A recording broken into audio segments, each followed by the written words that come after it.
Ano ibig sabihin ng ERT? Emergency Response Team. Oh, very good. Ayan, class. Tingnan nyo to. Ayaw nang wait lang. Ano nangyari? Tingnan nyo dito sa panic. Very good. Galing ni Carl. Panic. Diba? Kasi, hindi nila alam yung gagawin. Kaya ang trabaho nyo, class, after ng training, kayo na mag-o-orient sa mga bago nyong workers. Yun ang trabaho nyo. So, ngayon, ito yung dapat nyo tandaan. Sabi ng DOLE, meron tayong 3 main objectives. Ano yung 3 main objectives ng DOLE?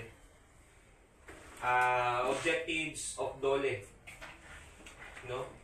In OSH. Ano yung 3 main objectives, class? Number 1, maintain zero accident program. Di ba nag-identify kayo ng hazards? Safety hazards, di ba? Nag-hire kayo, hazard identification, risk assessment control.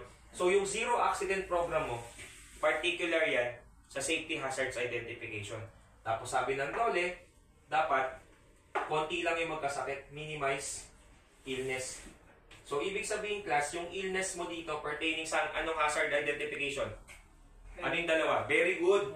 Health hazard identification. Ano yung mga contribution ng site nyo na pwedeng magkasakit yung mga tao? So, maintain zero accident program, minimize illnesses in the workplace. Tapos yung number 2, para hindi magpanic yung mga tao, ang sabi ng DOLE, Carl, mag-conduct ka ng OSH training. So, ikaw na ngayon ang mag-o-orient sa mga workers natin. Ano yung i-orient nyo? Mandatory 8-hour safety and health orientation. Pangalawa, kumpleto ba tayo ng safety officer? Walang kulang. Pangatlo, sino yung mga first aider mo? So, ang training program nyo sa site nyo, itong 3. Mandatory 8-hour safety and health training, safety officer training, first aid training.